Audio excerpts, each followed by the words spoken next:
Hello, this is Gerald Theophilus. A lot of things that we that are in reality, in nature, and are accessed in nature, how we see things, how we perceive things, are done quite automatically. We're not very aware of it, but like how you see things in space, for instance, we are using a few references, which makes it easy for us, like horizontal, vertical, diagonal.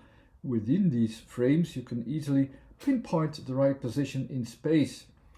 And the 3x3 zones actually are also references that are actually the same references that we unconsciously use also as letters. These first 9 letters here that you have there are used in that way. Our mind is using always these as simple as possible references within a very complex world actually. Also there, it's always it can always be derived to a certain simplicity as well. The simplicity is this 1, 2, 3 rule, which you have also in the letter choices. And the 1, 2, 3 rule I can explain in many ways, and in those ways how they become incredibly complex but are incredibly simple as well. There are the reference frames that we use actually for orientations, and they're also used for associations, how we use letters. Why it is so? It's because simply it's the simplest thing to do. I'm not sure how these letters were developed in the first place, but they were also references mostly in a time frame. I investigated it for the letters, how they always have a context in a time frame. But of course, we pick out things in space as well. But we like to discover things. When we communicate, we like to discover new things. And so we like to follow it up. What's more to it? What can we discover as well? What is there actually in that time frame happening so that things are changing as well? That kind of thinking is the follow-up of all the letters. I'm not going to go too deep in that, but I'm going to have a small introduction about the automated system as how we recognize things in time and space, and an intelligence that's behind it. You could say an intelligent design of the word, which is quite deliberately developed as well, if you look into the history and into certain books that are about that. And basically, it has a certain context and it has a certain reference frame. So the reference frame in space, try to find the frame with a horizontal, vertical, diagonal. Yeah, where is it? Where am I? And that's the point, the middle point that I have. The directions are more important in the time frame, and the interactions are more important in the 1, 2, 3 zone completely, where everything is in continuous as definitions in the background, in which we try to define what we understand.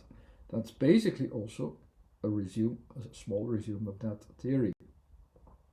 So you used points, directions, or interactions within these 3 kinds of frames of orientation, where letters are used because they are the most simple tools. And they also are related with dimensions. You have the 1, 2, 3 dimensions in space, of course. And then if it's not enough and you say, okay, not seeing everything at this moment in space, you have that time frame. So there is more to it in 1, 2, 3 dimensions that comes to it. There's more to it in a time frame. And that's the other way of thinking, where you use extra letters with an extra time aspect actually. Or when you restrict yourself and you say, no, there is actually, I only see a limit of within my space what I can see, what it is, and there's also a limited time for these things. Then you have the last category where there's less, mostly in space, but it's also limited to time. And actually they can be derived in its simplicity with 1 dimension extra, 2 dimensions extra, 3 dimensions extra, or within the last frame with restrictions in 1, 2, or 3 dimensions. And within that, the frames themselves, the directions themselves, the movements, the whole context becomes a very complex situation in the background, which are actually also having in the background a system of 9 dimensions as well. So where you have that 1 dimension extra gets you to that 4th dimension, to the 5th, 6th, 7th, 8th, 9th. But in a simplistic sense, you can have them as well. That's the background context. You don't have to know them, but you know that, for instance, in these 9 dimensions, all is possible. All things are possible at the same time, but you only have a small selection of framing that comes to life because it has these directions and association. I say, okay, but now you have these set of rules that are together so that you can have them now at this moment as well. Within all my frames, I can have them as well, even though they can have a bigger context of possibility as well. Okay, that's more difficult to explain these things, but there are actually 2 main systems behind it. It's that automated system, like you recognize things like you have a balance in space, and you say, okay, I can orientate myself in space, and I can behave myself in space, and I can have a relation to these things in space and time, also to the things that happen. That all goes out actually quite automatically. The intelligence behind it, you could say, is it then an intelligent design? Is it an intelligent adaptation? There is a difference by following the things up very automatically in this system of 1, 2, 3 times 1, 2, 3 times 1, 2, 3 rules. You also have to learn there as well. That learning system, which actually connects itself to all what is actually the most easy thing to have to simplify the associations that you can have, follows the rules automatically, and that's an intelligence that goes actually a little bit beyond that automated system, because it's also adapting and learning. Artificial intelligence is still only that automated system. It's actually never learning, because it doesn't acknowledge that, okay, I have to limit myself here. It's less I limit my amount of connection. I'm not bluffing. Bluff is actually the way of not, that you recognize that it's not intelligent, that it's not about intelligence, it's following the automated system. So it will take a while before we can also integrate that other system that I hope I can describe better in future. Why am I talking about that? Because you could say that maybe you are intelligent, so you can also have a lot of imagination and you can make things work, and that seems to be like that as well.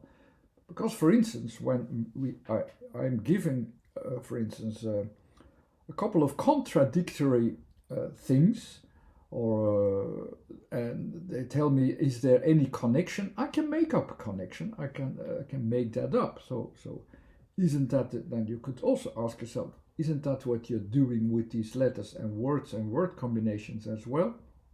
And the answer will be no. And I'm going to no, and I'm going to tell you why not. But it's a very good question. Could this be imagined? Because the bluffing is more, I said, is more a sign of not intelligence, because it's going to take the next step, the automated step, without acknowledging what it knows or does not know, and it's not using the full frame orientation that is needed to give it a purpose that is the learning, is showing the learning process, the discovery process in its own. When I improvise, for instance, with my intelligence, there's a good example. When I was a bit younger, I had to take care of some kids, and they always wanted to have a bedtime story. And I said, okay, imagine 3 objects or three also could be animals, things, 3-4 things. Tell them which ones you have in your mind, and I will make up a story with that. I'll make up a story with a beginning and an ending, conclusion, even a morale if possible, within seconds. So I could do that. I could maybe do the same thing here. If I'm asked, for instance, yeah, okay, tell me what is the main factor between store and storm.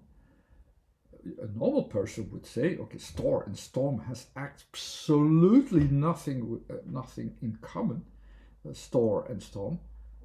But I really don't need much time to see that. No, there is something very much in common. But what helps me, of course, is my background of this full structure with all these dimensions, how they come together, and I follow this actually almost automatically. I see these things immediately, and I see that from that it is very related with these letters. There's a structure there, which both words starts with stor and stor. There's a structure which is the same thing in store and storm, and this structure will be the same as my intelligence will see it immediately as, oh no, this is the basic foundation in both worlds. So I think I already do that automatically because I have these connections already made beforehand of this structure. And if you ask me what is the foundation of both worlds to orientate ourselves upon, because that's what the basics of letters are doing. They orientate ourselves upon a certain structure of relationships that we need to describe them, to orientate ourselves. It's that thing. So what are we doing? I know the same thing as with the letters. What are we orientating ourselves upon with store and with storm? When I do that, I immediately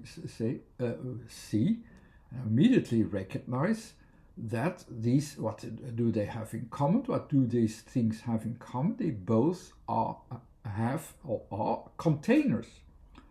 The storm has the container in the sky, and the store has the container a bit more in a physical sense. So there is a difference there as well, but they are both containers. And within these containers, a lot of it is packed, almost cramped in there, which in the storm creates a lot of energy, but in the store, it's much more physical, it's much more stagnant, so that's true. But also there, a lot of material comes together and is brought together. But the sense is already different, the ending is already different, the goal is already different, and that makes the difference between the two words. The ending, where will it lead to? What will be the conclusion? The storm itself, it will expand physically, outwardly, even though it contains all of its energies, it will expand this energy outwardly. Store will also have a lot of things within its container being brought into its container, but the whole order there will not do that, will not move outwardly. It can move inwardly and outwardly, that's true, but it's not necessary. The store can even be a store without the move of anything, but potentially anything can move its place functionally. When it finds its function, it can move itself and can move to somewhere else, or new things can come in and new things come out in that way. So I see already a certain aspect which is similar, but the outcome is different. And actually it's the last letter which decides it. What's the outcome? What's the result? The result in storm is the letter M. And what does the letter M says? The physical expansion. That's what the letter has in my system also. It says it's that physical expansion that you have there of material. Indeed, a physical, outwardly expansion. The letter E is the last letter for store, even if we do not express it, but that's actually the ending, which describes what it can do. What is E? It is also about directions and movement in time, in timings, using it to time something. And in a way, it has that. It goes with its attention to all what can be changed. So all the movements actually that happens in E are movements towards, but that's the point where I need to change something. And that's basically indeed the end, the conclusion, what it is. And it makes up the difference of these two words, basically.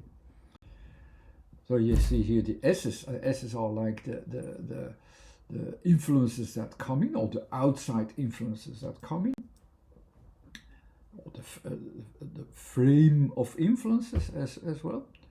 The T is the functional placement, which gives it a functional placement. These things that come from outside influence have a functional placement within that container. With O, I have my follow-up intention. What the O is, I follow it up at that place. And then the R makes connections, so I follow up its continuations, how it hangs together, how it develops, and so on. The result only is different. With the storm, it is, with its conclusion, I will say, so I follow up its continuations, which develop physically, outwardly. With store, with the A at the end, I follow it up for what needs to become different in any time process that I will add to it, which I will recognize in it, all what needs to be changed there. So I follow up that part, and that's indeed, and there I will make connections into it, into that frame of reference. As you can see, I can recognize the letter from the letters position, from the letters, what the word means. And I hope this was interesting enough. I only have briefly this subject of intelligence and automated systems, so I hope I can come back to that. But I wanted to give already a small introduction. Hope you enjoyed this one. Thanks again for watching. Bye.